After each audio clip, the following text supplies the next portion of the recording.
It's weekly download time. It's weekly download time. It's weekly download time. It's weekly download time. It's weekly download time. And now we're going to learn some stuff because it's download time. It's weekly download time. Weekly download time. It's weekly download time. It's weekly download time. And now we're going to learn some stuff. Oh yeah, welcome back to the weekly download. I've been digging these double headers, man. It's been really fun. Okay, so today in the weekly download, we are going to be learning how to take our basses that we made, our big, fat, crazy sounding bass noises, and we're going to take those big, fat, crazy big, fat, crazy bass noises, and we're going to layer them up and make like finished, nice sounding, fucking layered basses in the sampler in Ableton.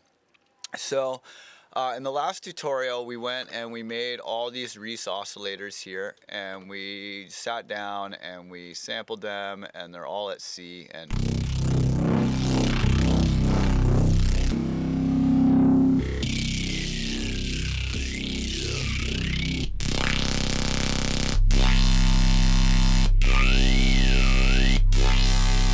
right, so we made a bunch of those oscillators, and we put them into a rack where we have a sample selector that we can use to pick the oscillator, and they're all at C, which is nice because it's nice to have things at concert pitch when you're sampling. So now what I'm going to do here is I'm going to make a new channel. I'm going to create a new MIDI track, and on this MIDI track we're going to make a nice thick layered bass. So I'm going to kill these channels that I was doing sound design on because we do not really need those anymore.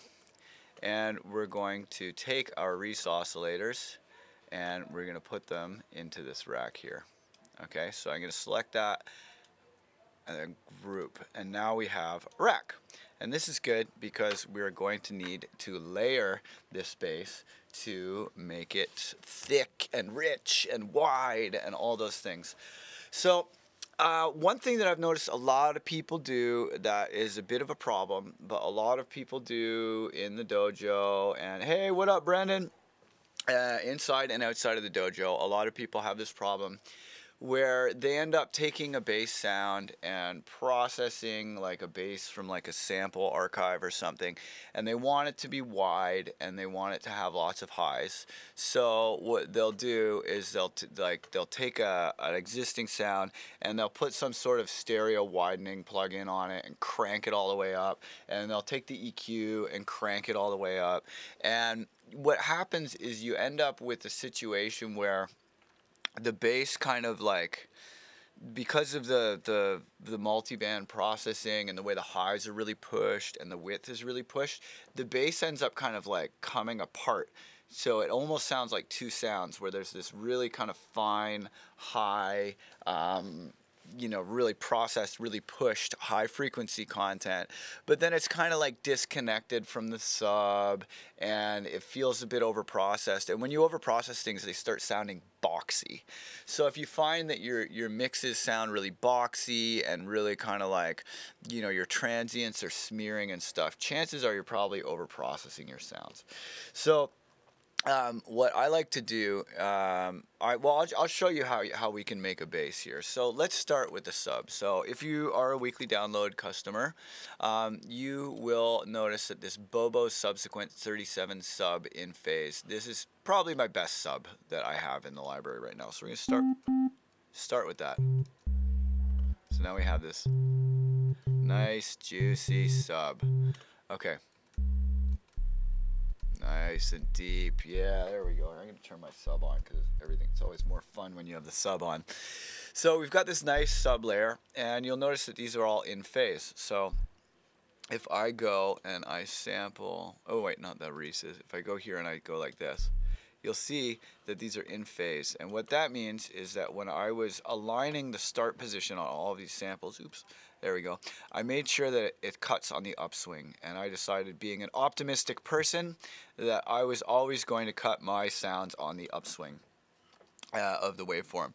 And when you cut them all on the upswing of the waveform, that means that if you trigger two sounds at the same time and they're both coming at the upswing, they're gonna kind of ride together, and the two waves are gonna add to each other. Whereas if you have one going up and one going down, they're going to be in opposite phase and they're gonna cancel each other, and you're gonna end up with funny canceling where the volume levels are all over the place and it's not really helping. So I like to always make sure that things are in phase. So this Bobo's Subsequent 37, Bobo is a Producer Dojo member. He came over with his Moog Subsequent 37, which is like the latest and greatest fancy Moog. Moog subs are they're just better. I don't know why. You'd think a sine wave is a sine wave, but in practice, a sine wave is not just a sine wave. Some sine waves are much nicer than others, and the sine waves in the Moog oscillators are the best that I have found. Okay, so we're gonna start with that sub, and then we're gonna take this Reese chain and we're gonna layer it on top. So I'm gonna just find one. Oh. So now the Reese is triggering at the wrong octave. So I'm going to take this MIDI plug-in and I'm going to pitch it because we want the sub to be a couple octaves below. There we go. Now we got a nice loud sub.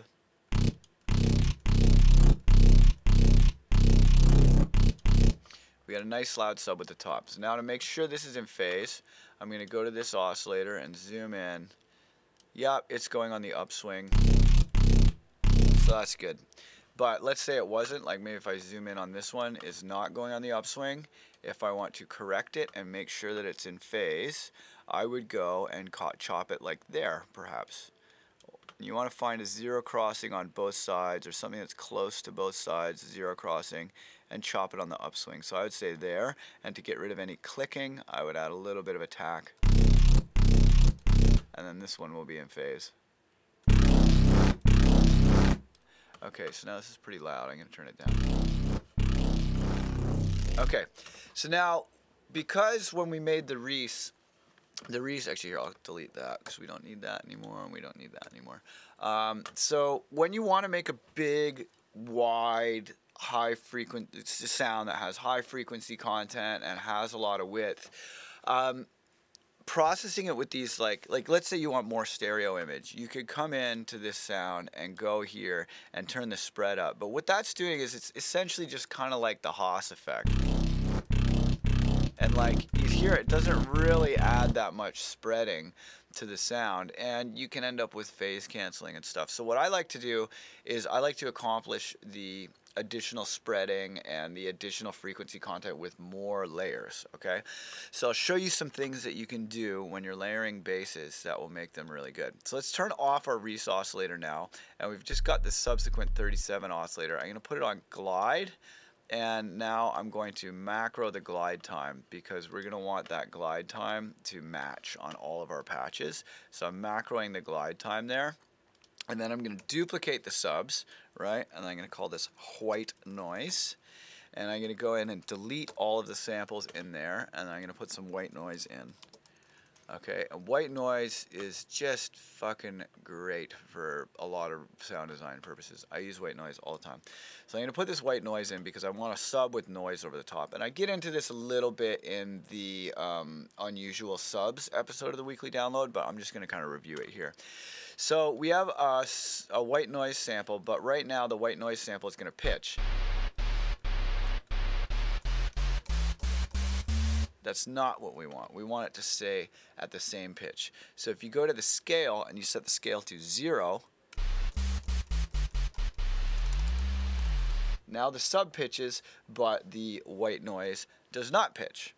So what I'm going to do is I want this white noise to match the sub, to feel like it's like totally part of the sub. So first I'm going to normalize it, right? And then what I'm going to do, I'm going to turn it down here. Now what I'm going to do, I'll take the filter off, is I'm going to perform some amplitude modulation. Okay, so if you go to the Pitch OSC tab, Well, here, I'll show you some FM on the sub. So if I go to pitch OSC and I turn this oscillator on, this is an FM oscillator, which is inside the sampler. It's very, very cool. And watch what happens here. I'll turn up the release, or the sustain, and then watch what happens when I frequency modulate the sub with another oscillator. Right? And then if you change the tuning,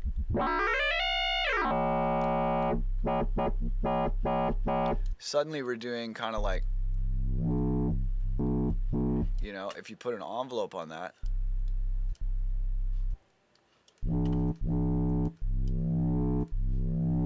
or even a looping envelope,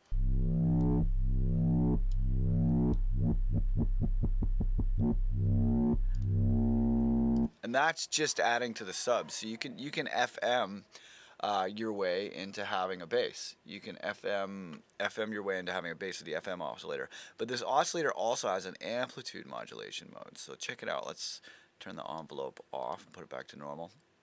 Now, what amplitude FM modulation is modulating the frequency by modulating the phase. At least digital FM is essentially phase frequency modulation. But this amplitude modulation, that's basically like an audio rate LFO that's going to be LFOing the volume.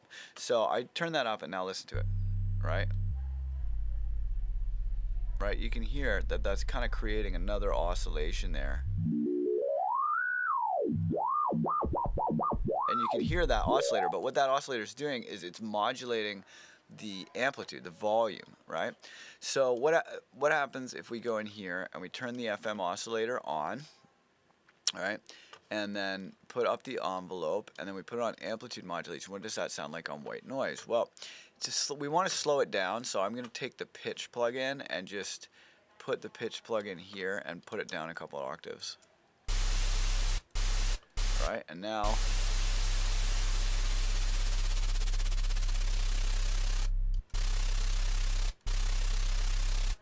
we get this cool kind of rattlesnake effect that is at a related frequency to the sub.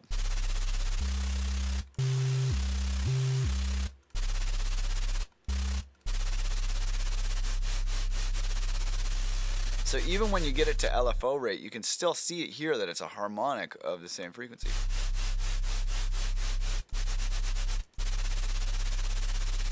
Pretty cool, right? So I like to find it where it's basically half the frequency, because that sounds a bit too fast. So I like to make it like half the frequency of the sub, like about there. You can change it to a square if you like, or a triangle. I find triangle sounds good. Sine sounds quite good though.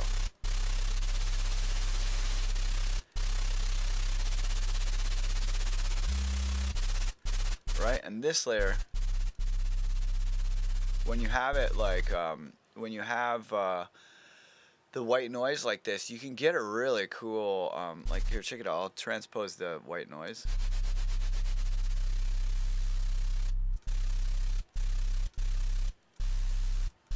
You can pitch the white noise and the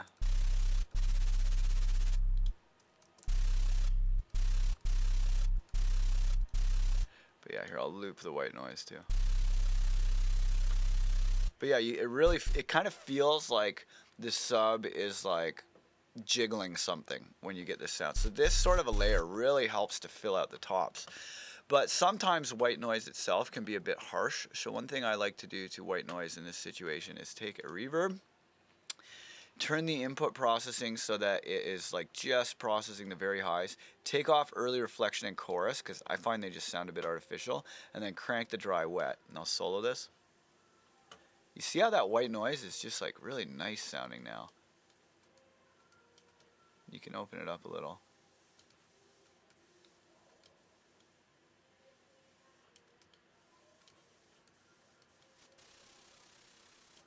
Just fills it back in a little bit. And that, I find it softens the noise a little bit, and then it also like makes it, it softens the feeling of the noise. It makes it a little bit less artificial and like rattlesnakey, and a bit more like it sounds like part of the sub.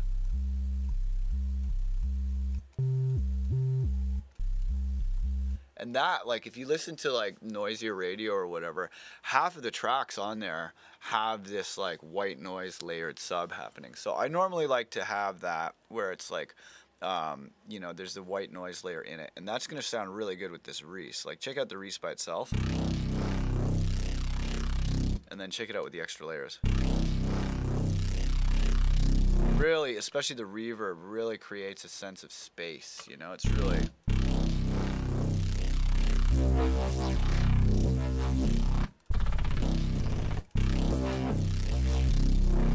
It's already starting to sound pretty nice. And then in this Reese oscillator, because we made all these different oscillators, we can change up the mid-tone of the bass.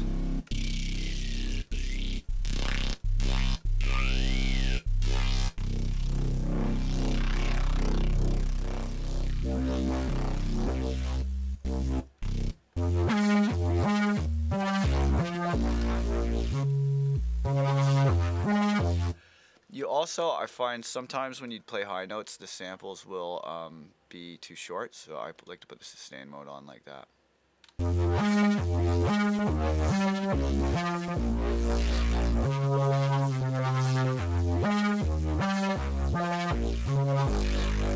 Right, that's a juicy bass. Right? So now let's make it a little more crazy sounding, okay? So I want to show you some really cool shit. So I'm just going to go in here and search Make Noise, because that's the name of my modular synth. So I have a bunch of these different patches here, but let's go to glitches, okay? And you can see here I've made a 128 of glitchy sounds from my Make Noise synthesizer, right? And then it sounds...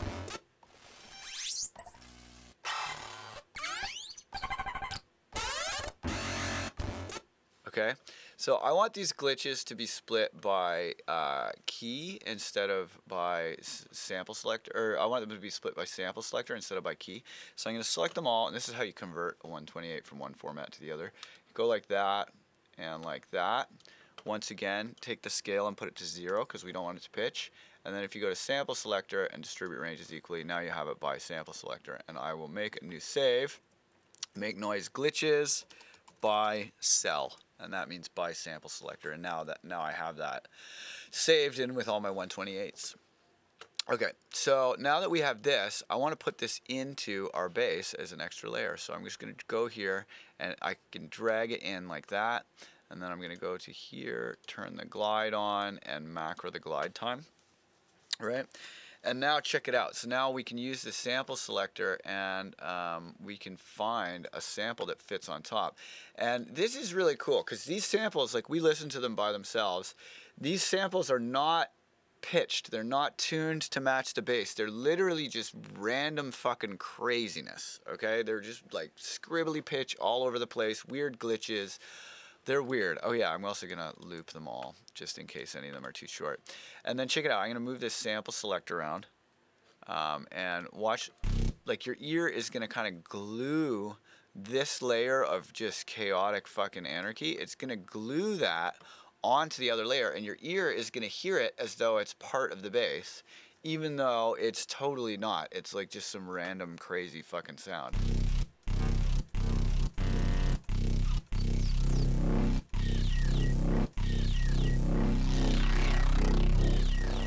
Here, I'm going to put them on ping pong loop.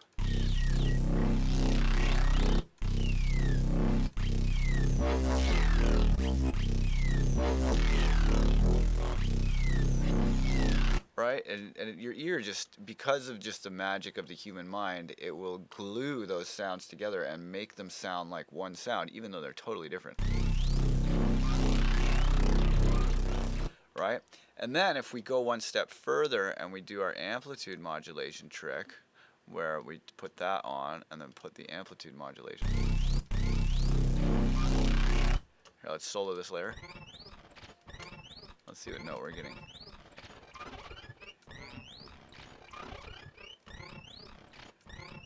Right? And that little bit of amplitude modulation is going to make it sound even more like it's part of the sub.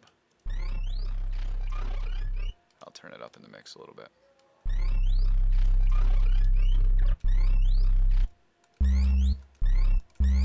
And if you want the pitch to be lower on your layers, use the pitch plugin before you use the, because this actually pitches the sample and you get artifacts from that, whereas this is just making a different incoming note. Oops, undo that. Let's put that over here onto the make noise, glitch noises. Oh, also I'm going to take the filter off.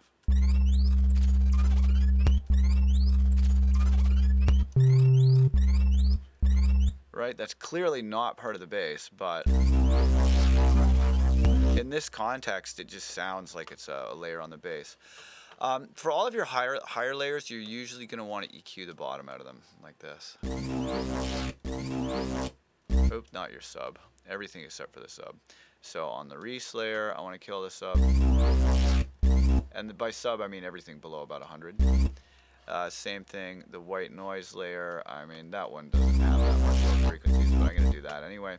And then on this glitch sound, I'm also going to want to have the sub gone. And then you can pick with the sample selection.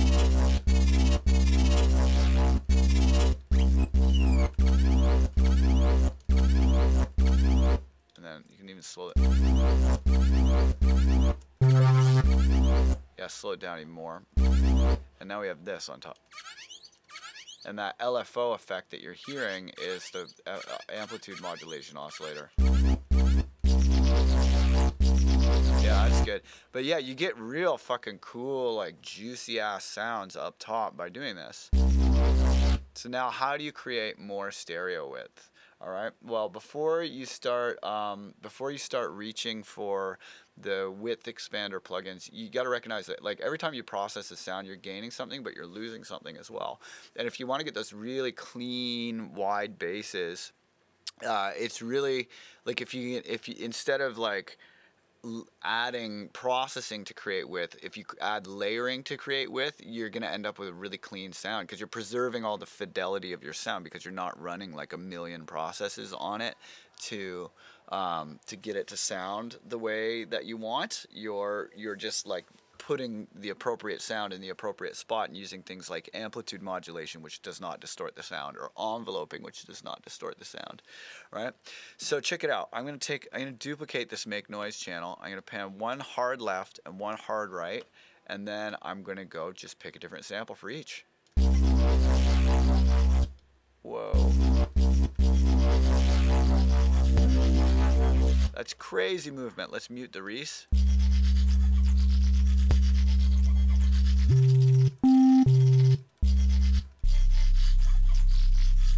Like that's super wide. And then put the Reese back in.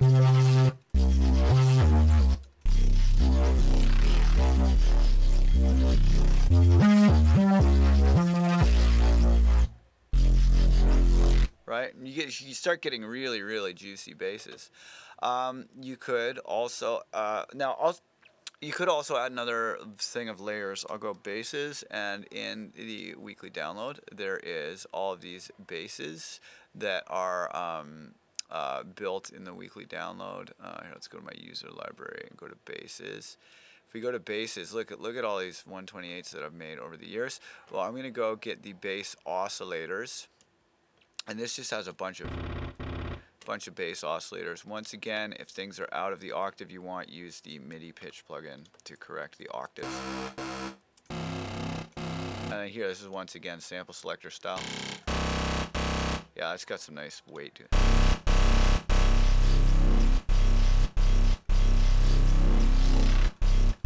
Let's just make sure that's in phase. Oh yeah, wait, that doesn't work on this. You have to do it this way. Let's make sure that's in phase. I think it's that one. So let's zoom in. I think that's a more clear upswing, so let's cut on that. Try and get it at the zero crossing on both if you can. That's about as close as it gets, maybe a little bit of attack.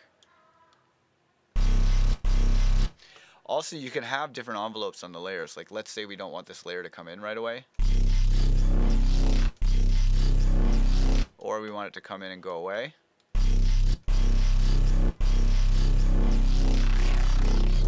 right? You can create a really moving, sort of morphing bass just using the envelopes and stuff, you know? And this all like automating the volume. People forget how important volume is to automate. Like volume and setting your volumes at the right levels is like 80% of mixing, and it's a huge portion of sound design as well, is just like using volume, because volume doesn't, you never lose any audio fidelity when you're modulating the volume. And so another mistake that a lot of people make is they'll make a bass where it's just highs and lows like that, and it's really hard for your ear to kind of glue them together, especially like if you were to take like an EQ or something, and just like fucking, a lot of people are like, oh, I want my bass to have more highs and to be really bright, and they'll just boost the fuck out of it, like it's really hard for my brain to hear those as the same sound because the highs are all boosted and everything. Oh, the Moog subs. Yeah, there's the Moog subs, Eric, in the weekly download page. But then if you search Bobo, there's more Moog subs with Bobo. And those ones, I actually prefer those ones now. But yeah, so you can end up kind of blowing the processing out a bunch when you do that stuff. So I like to kind of layer to create the extra thickness. And always when you're like a lot of people, they'll process the fuck out of the bass, they'll process the fuck out of the highs, they'll process the fuck out of the sides. But they kind of like forget about the mids, and if you end up with like muddy, undefined mids, there's nothing to kind of glue all of the other extremes together. Like you got to have some presence in the mids. So I find having an oscillator, sometimes I'll even just use like a pretty basic saw wave to just fill out the mids in the layered bass.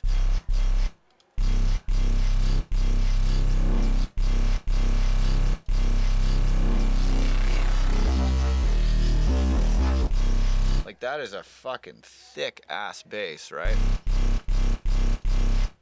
So we got some real fucking heft to this. So this is a pretty nice bass now, like that oscillator.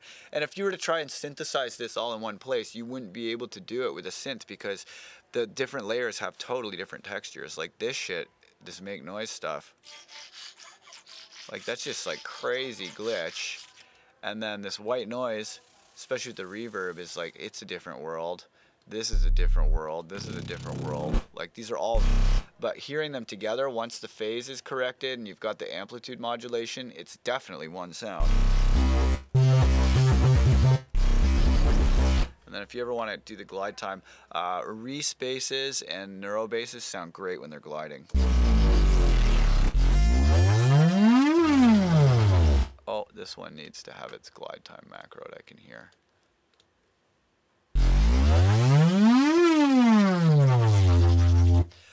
You'll notice the sub was a little bit too much when I brought it up high. I sometimes like to do this to my sub and just, oops, not that. I need to do an EQ8. I sometimes like to put an EQ8 on my sub like so that you don't get any maximum volume notes in there.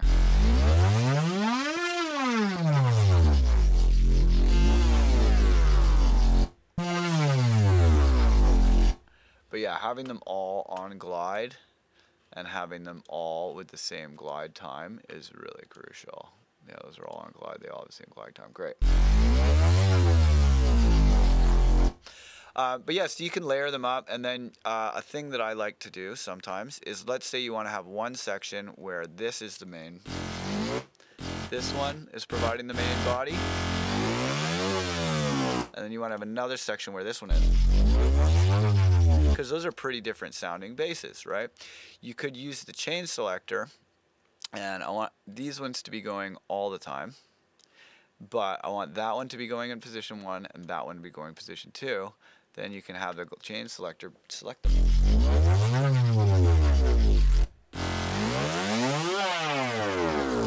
And you can have the bass patch change throughout the track. Oops, that's the wrong way. Let's do this. Make the two Reeses switch. So we always want sub and we want to switch Reeses.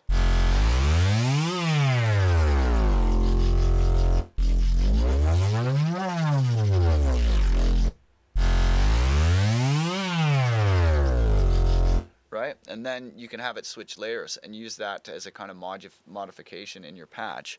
So one really kind of classic thing to do is to have your riff with one patch, and then have your riff with another patch, and then have your riff with one patch, and then have your riff with another patch, like kind of alternating back and forth in a call and answer. You can just use the chain selector to do that. You know, you have a lot of control here. Okay, this is gonna bother people, so I'm gonna do this and hopefully get those missing bases back. Okay, great. All right, save. Okay. Oh, did that not do it? Oh, hang on.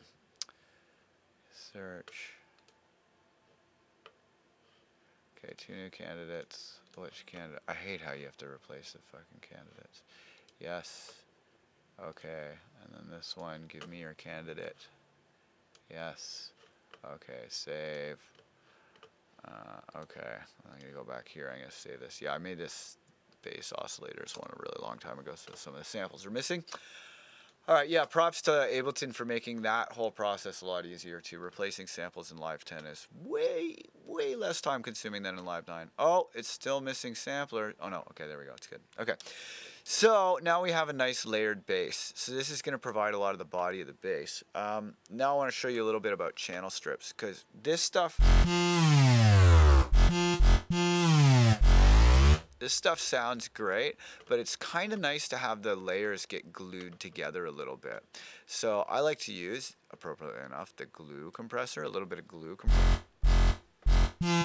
Especially if you put the sock clip on, because that acts as like a limiter. Maybe take the utility down a little bit.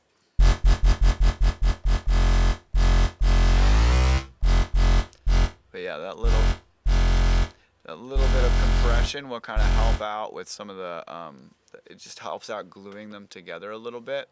OTT will sound really good in this situation. Here, we just gotta, yeah, this output's a little hot. So let's again take down the output.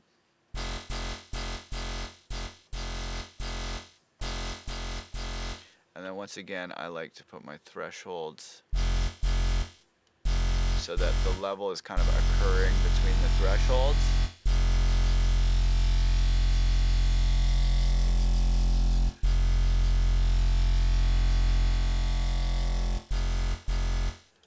And then it's often a good idea to put the spectrum on so you know you're not making your fundamental too loud. And right now the fundamental is quite loud.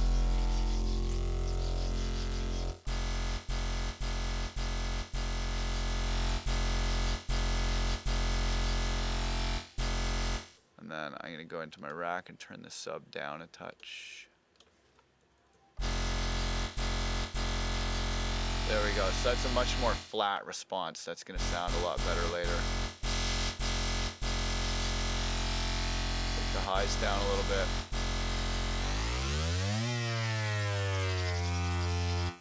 Okay, cool. So OTT also, like, I tend to back it off a little bit.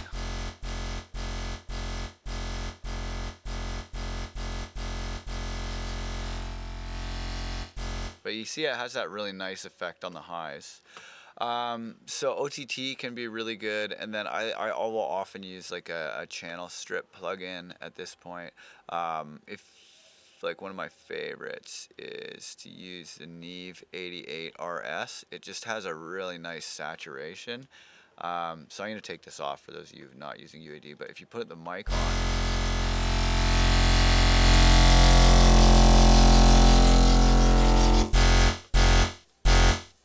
saturation is excellent. I love the way that saturates. Right? So I'll sometimes do that, but I'm not going to do that here because I'm sure not all of you have that plugin. But what I am going to do is use the good old Ableton Saturator.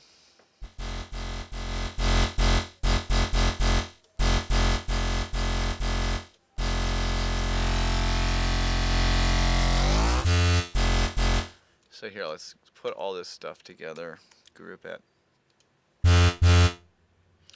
So even though this, actually here, I'll take this utility out of the group. So you can see they're about the same level. But this one has just a lot more presence, and the sound is a lot more unified because of all that processing that we did after. Okay, so now I'm going to show you some really cool stuff that you can do. So this is some more like channel strip tricks, but check this out. This is a really good formula for making talkie basses, because we have a nice full frequency oscillator now that is all layered up and sweet, but you don't always want that. Most of the time you want it to be kind of subdued and you want to hear filters moving. So what I like to do is take a filter like this and put one that is going to be like, this is just going to be a low pass, right? And I'm going to take this down a bit, put it on the MS-20 model and take it down. So we have just a sub, and then I'm going to take another filter in parallel. See how there's two chains in parallel? And the second filter I'm going to put a bandpass. Then check this out. Wow, that sounds amazing. Put it on the little OSR.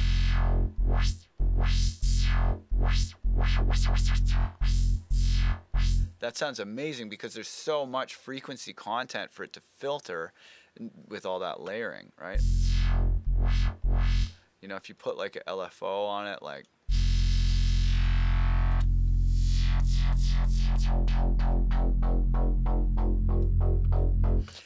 it's important to put a high pass after so you don't fuck up your sub.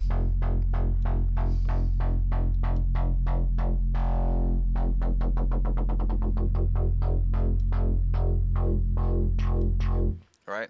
But let's say you want a little bit more out of that. If you do this combo in your parallel chain where you go amp first, right, and distort a little, put it on stereo, make sure. Right, it'll give it a little bit more presence. I usually find boost or clean. Like here.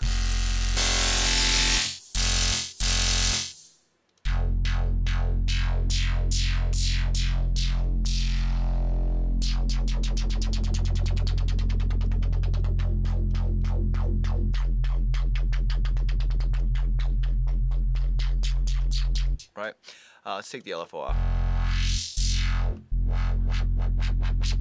Right, a little bit of boost. I sometimes do a wet dry. And then a lot of time the bandpass takes it a bit too much, so I'll put a saturator after.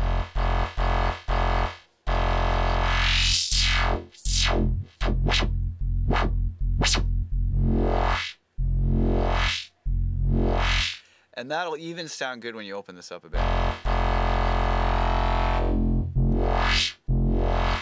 But I find sometimes this sounds better if it's earlier in the chain so that all of that compression happens after. So I'm going to put it here.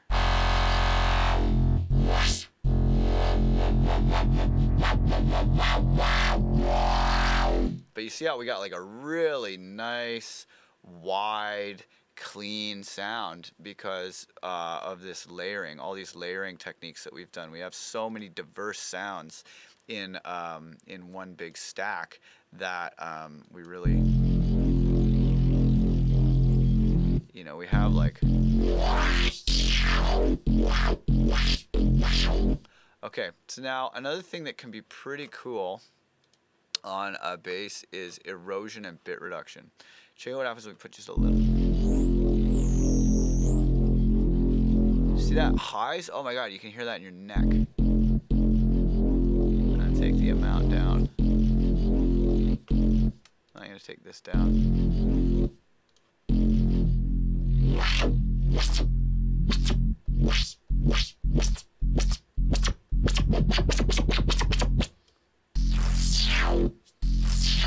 High pass can sound pretty cool too.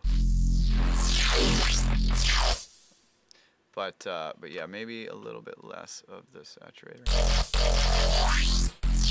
But yeah, erosion can sound really good on a bass.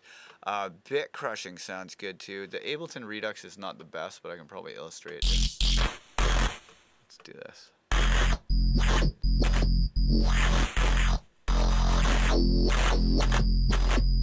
Right? The sample rate reduction.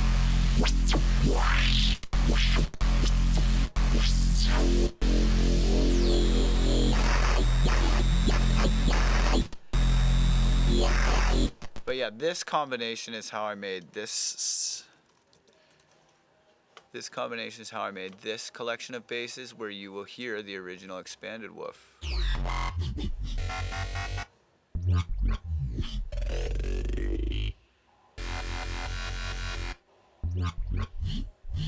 There's the expanded woof. It's from my track, The Demon Slayer. But all those filter woofs are like it's a parallel chain where you have your dry chain here that is low passed, and then the band pass chain.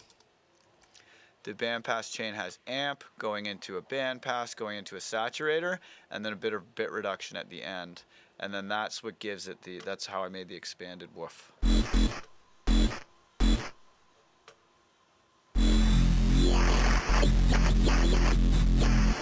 But I wasn't using the Ableton Bit Crusher because it's kind of not amazing.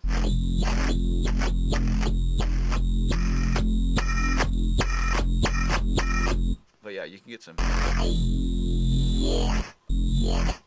Also, you can like, if you like, you can macro the downsampling on the bit reduction is.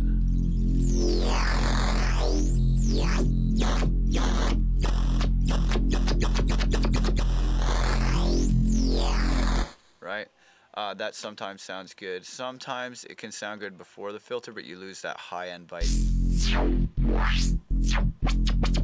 You know, you're still hearing the filter more, whereas this you're hearing the bit reduction more.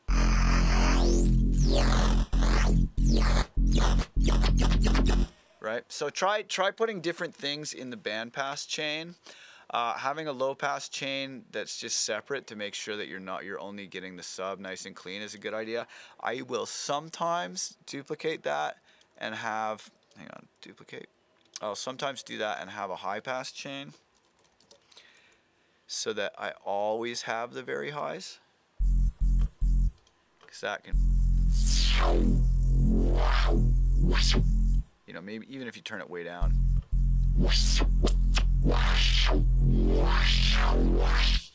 Yeah, this band pass maybe is a bit, like having the saturation is a bit unnecessary, I think. Like this extra saturation.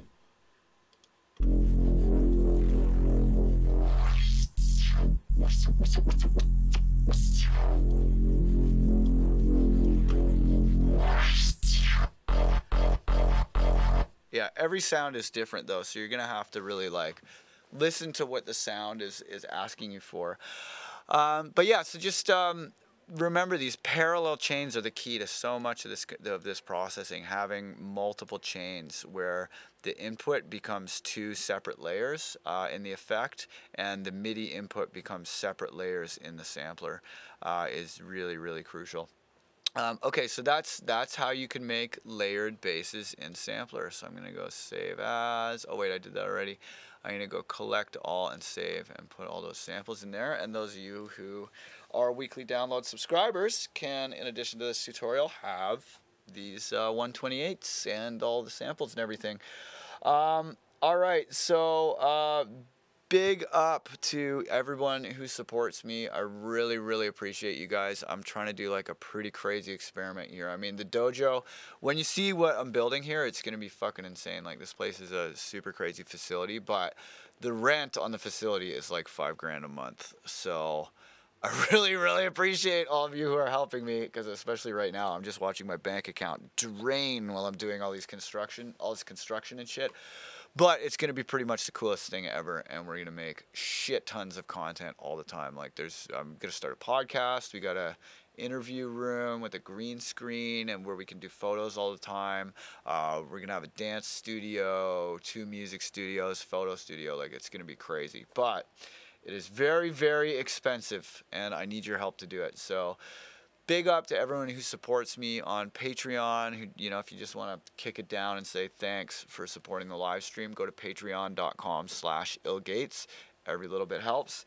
And if you want to learn and you want to access all these fabulous musical tools and tutorials, check out theweeklydownload.com. It's only $5 a week, and you get access. This is number 69. There are so many of these tutorials, and they're all very, very useful. They're all things that I am giving you because I want to help. Sincerely, I do, man. I love helping people. I love seeing my students go on to be successful.